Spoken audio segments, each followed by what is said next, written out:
कृषि विभाग द्वारा करसोग विधानसभा क्षेत्र की राजकीय उच्च पाठशाला मतेहल में 1 दिवसीय कृषि प्रशिक्षण शिविर का आयोजन किया गया, जिसका शुभारंभ मुख्य संसदीय सचिव मनसाराम ने किया। इस शिविर में लगभग 100 किसानों व बागवानों ने भाग लिया। किसानों को संबोधित करते हुए मनसाराम ने कहा कि प्रदेश सरकार द्वारा चलाई जा रही कृषि विकास योजना, फसल बीमा योजना, मुख्यमंत्री खेत संरक्षण योजना, पॉली हाउस सूक्ष्म सिंचाई योजना चलाई जा रही है। उन्होंने कहा कि जैविक खेती के लिए सरकार द्वारा किसानों को जागरूक करने के लिए उपमंडल स्तर पर विभागों द्वारा विभिन्न कार्यशालाओं का आयोजन किया जा रहा है, जिससे किसानों व बागवानों की आर्थिक स्थिति सुदृढ़ हो सकती है। मनसाराम ने पढ़े लिखे युवाओं से आह्वान किया कि वह सरकारी नौकरी की तरफ न भागकर कृषि व बागवानी को अपनाकर स्वरोजगार की तरफ ज्यादा ध्यान दें। उन्होंने कहा कि शिक्षा के क्षेत्र में सरकार द्वारा करसोग विधानसभा क्षेत्र में पॉलिटेक्निकल कॉलेज खोला गया है और 14 हाई स्कूलों को स्तरोन्नत करके वरिष्ठ माध्यमिक पाठशाला का दर्जा दिया गया है।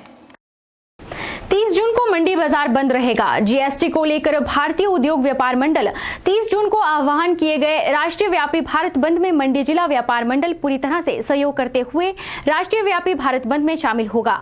मंडी व्यापार मंडल के सचिव हरमीत सिंह बिट्टू ने कहा कि व्यापार मंडल जीएसटी के विरोध में नहीं है, लेकिन सरकार जीएसटी की जटिल प्रक्रिया को सरल बनाए।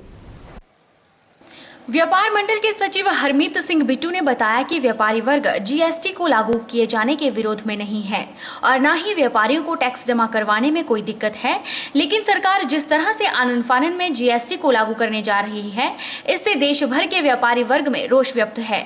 उन्होंने कहा कि जीएसटी में कोताही पर व्यापारी को सजा का प्रावधान पूर्णतः असंवैधानिक है। बिट्टू ने कहा कि व्यापारी वर्ग की सरकार से मांग है कि व्यापारी वर्ग को जीएसटी प्रणाली को समझने में 3 महीने दिए जाए। जीएसटी लगने का विरोध व्यापारी वर्ग बिल्कुल नहीं कर रहा है। जीएसटी लगना चाहिए, अगर सरकार लाना चाहती है तो लाए।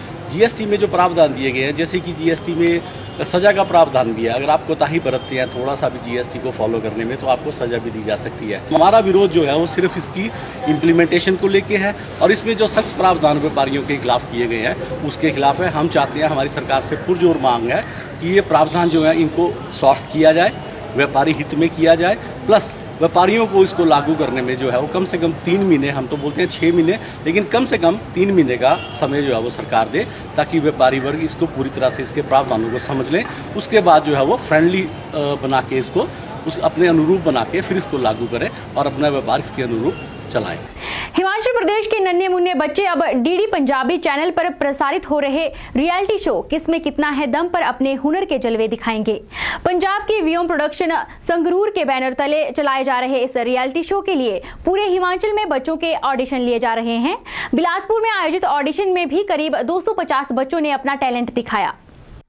कंपनी के डायरेक्टर प्रोड्यूसर वरुण ने बताया कि इस रियलिटी शो के माध्यम से बच्चों में छुपी प्रतिभा को सामने लाने का प्रयास किया जा रहा है, जिसमें पंजाब, हरियाणा समेत हिमाचल प्रदेश के बच्चों के ऑडिशन लिए जा रहे हैं। वहीं बच्चों ने ऑडिशन के दौरान अपनी खुशी का इजहार करते हुए कहा कि उन्हें अपना टैलेंट दिखाने का और टीवी पर आने का मौका मिल रहा है, ये उनके लिए बड़ी बात है।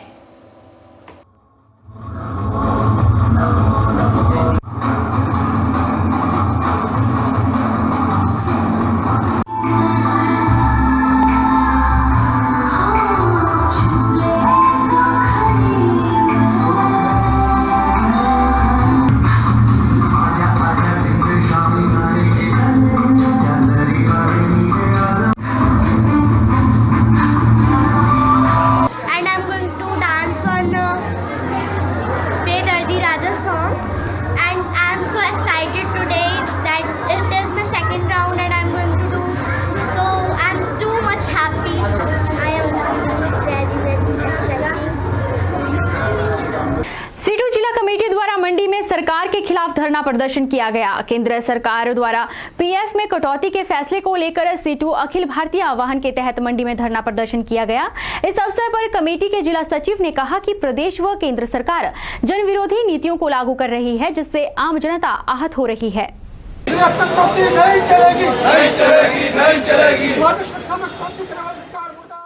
सीआईटीयू जिला कमेटी के सचिव ने कहा कि केंद्र सरकार द्वारा पीएफ कटौती के फैसले को लेकर अखिल भारतीय आह्वान के तहत यह धरना प्रदर्शन किया गया।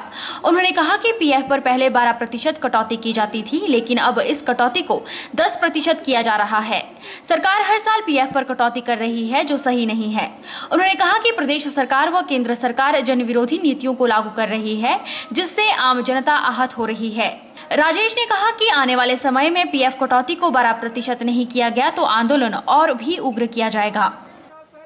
मोदी की सरकार ने फैसला लिया है कि जो पीएफ के प्याज है, पीएफ की जो दर है, जो हमारे वेतन से कटौती होती थी, उस पहले 12% होती थी, अब उसको 10% जो है मोदी की सरकार करने जा रही है। इसके साथ साथ वो जो पीएफ आज से 1.5 साल पहले हमारे को जो पीएफ के ऊपर इंटरेस्ट मिलता था 9% मिलता था, फिर पिछले साल उसको 8.5 किया गया, इस साल जो है उसको 8% कर दिया गया।